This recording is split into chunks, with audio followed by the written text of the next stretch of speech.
Seu paciente não engajou na sessão. E agora? Você planejou a sessão, pensou no objetivo, separou uma atividade, talvez até comprou um jogo porque você tinha certeza que a criança ia amar. Isso já aconteceu comigo também. A criança chegou, olhou para o que eu tinha preparado e falou: Não quero. Eu tentei outra coisa e também não. Tentei brincar, ela não entrava. Fiz uma pergunta, resposta: Não sei. Fiz outra pergunta, a resposta também era não sei. E principalmente quando a gente está começando a atender criança, começa aquele pequeno desespero interno. Tá, e agora? O que eu faço com essa criança nos próximos 45 minutos? Eu acho que quase todo mundo que atende criança já viveu uma sessão assim. Só que eu quero propor uma mudança na pergunta. Antes de pensar o que eu faço agora, eu tentaria pensar o que está acontecendo aqui. Por que a criança não engaja naquilo que eu propus? É uma descrição do que aconteceu, mas ainda não é uma explicação. E essa diferença é muito importante para o raciocínio clínico. Ela não quis, diz pouco. Vamos imaginar duas crianças. Eu proponho exatamente o mesmo jogo para as duas. As duas se recusam. Uma delas percebe que existe a possibilidade de perder e diz que não quer jogar. A outra não entendeu direito a regra, pareceu que a demanda ficou mais difícil e começou a mexer em outra coisa.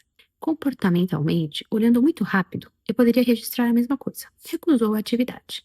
Mas eu não posso assumir que essas duas recusas têm a mesma função. E, consequentemente, talvez não faça sentido eu responder da mesma maneira às duas. Esse é um princípio muito básico da análise funcional do comportamento. A topografia do comportamento, aquilo que eu vejo, não me diz sozinha por que aquele comportamento está acontecendo.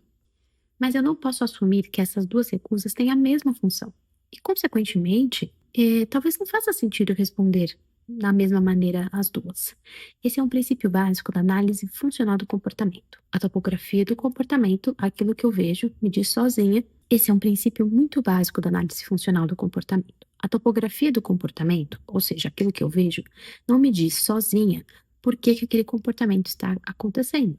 Eu preciso olhar para o contexto. O que aconteceu antes? Qual era a demanda? O que a criança fez? O que aconteceu depois? Em quais situações isso costuma aparecer? Em quais não aparece? E eu estou falando de análise funcional aqui, não no sentido de transformar toda a sessão em uma sequência engessada de antecedente, comportamento e consequência, mas eu estou falando de aprender a olhar para o comportamento dentro do contexto. Porque eu não quis, não colaborou, não estava interessado, estava desmotivado, são explicações muito fáceis e muitas vezes pouco informativas. Então, antes de tentar fazer a criança engajar, observa. Isso é uma coisa que eu queria muito ter entendido desde cedo na clínica. Você não precisa preencher cada segundo da sessão. Às vezes, quando uma criança não entra imediatamente na minha proposta, posso esperar um pouco e observar o que ela faz quando eu diminuo a direção? Para onde ela vai? O que chama a atenção dela? Ela explora? Ela fica esperando que eu diga o que fazer? Ela inicia alguma coisa sozinha? Ou ainda ela me inclui? Se eu me aproximo, ela aceita? Se eu entro na brincadeira dela, ela incorpora a minha ideia? Ou precisa que eu siga exatamente aquilo que ela imaginou? Ela compartilha a descoberta comigo? Ela busca o meu olhar? Me chama para mostrar alguma coisa? Tolera que eu faça uma pequena mudança? E como ela reage quando ela não sabe fazer? Como que ela pede ajuda? Como que ela reage quando eu coloco um limite? Tudo isso é dado clínico. E aqui tem uma diferença que eu acho muito importante entre simplesmente brincar com uma criança e observar clinicamente uma criança brincando.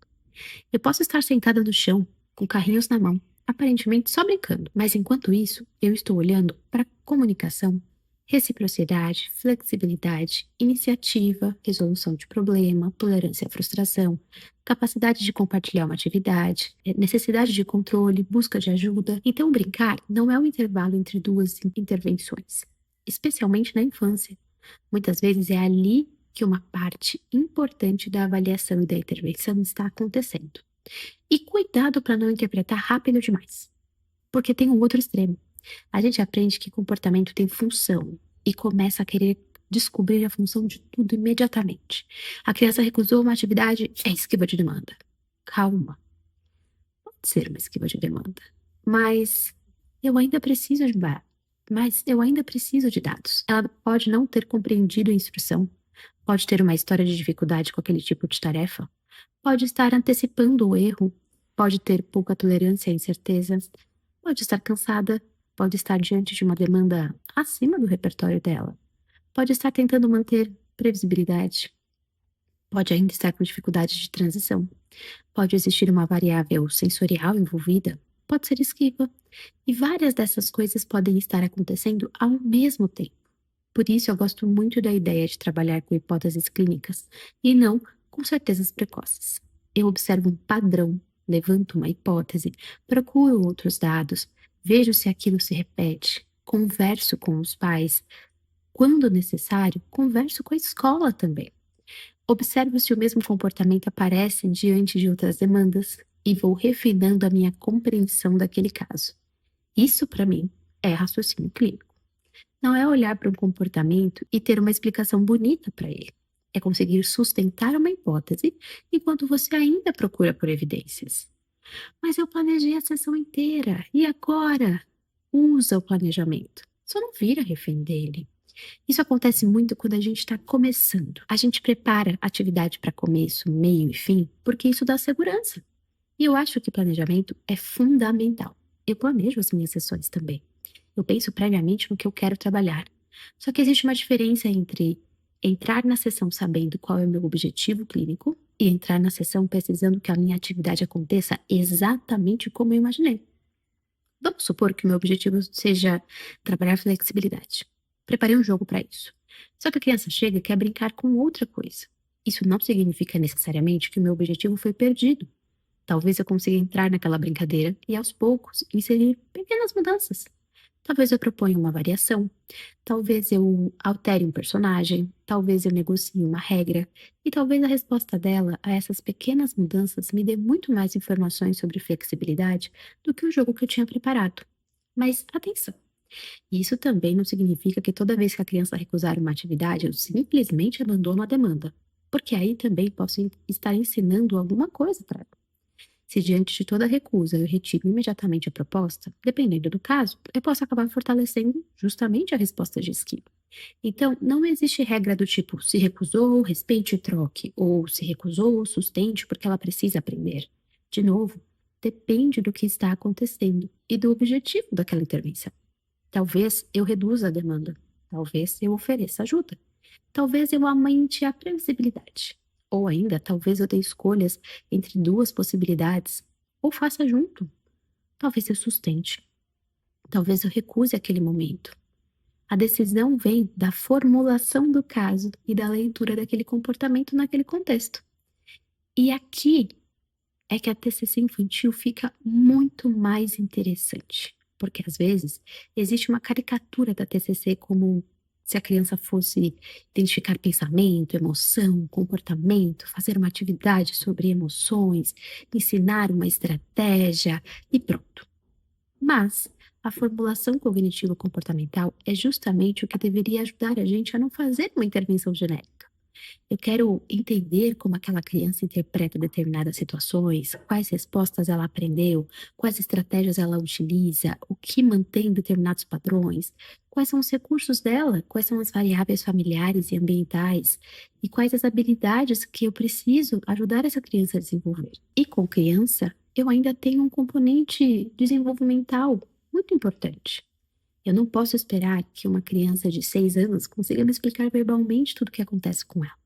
Muitas vezes ela vai me mostrar na brincadeira, na forma como reage quando perde, quando eu mudo uma regra, quando ela não sabe uma resposta, quando eu digo não, quando eu não entendo imediatamente o que ela quer, ou ainda quando outra pessoa entra na sala, quando é a hora de guardar. E esses pequenos momentos da sessão são extremamente informativos. E se eu estiver preocupada demais ao tentar em terminar E se eu estiver preocupada demais em terminar a atividade que eu imprimi, posso perder justamente o dado clínico que apareceu na minha frente. Então, se você está começando a atender, eu sei que dá muita segurança ter uma pasta cheia de atividades, ter jogos, ter recursos, ter uma sessão inteira planejada. E tenha. Tenho mesmo. Eu também tenho. Mas o problema é quando a gente começa a acreditar que competência clínica é conseguir fazer a criança participar de tudo aquilo que a gente preparou. E não é. Às vezes, uma sessão muito boa vai terminar com uma atividade que você nem abre. Mas você conseguiu entender uma variável importante daquele caso, ou você observou um padrão, testou uma hipótese, conseguiu entrar no repertório daquela criança, construiu condições para que ela tolerasse uma demanda que antes ela não tolerava, ou percebeu que aquilo que parecia oposição era, na verdade, uma tarefa que estava muito acima do que ela conseguia sustentar naquele momento. E isso muda a intervenção. Então, quando seu paciente não engajar, antes de abrir desesperadamente o armário, procurar outro jogo, tentar fazer algumas perguntas primeiro. O que aconteceu antes dessa recusa? O que essa tarefa está exigindo dessa criança? O que ela faz quando essa exigência aparece? O que acontece depois que ela recusa? Isso acontece só comigo ou em outros contextos também? E principalmente, que dado eu ainda preciso para entender melhor o que eu estou vendo? Porque eu acho que uma das mudanças mais importantes quando a gente começa a amadurecer clinicamente é essa. No começo, a nossa preocupação é: eu preciso saber o que fazer.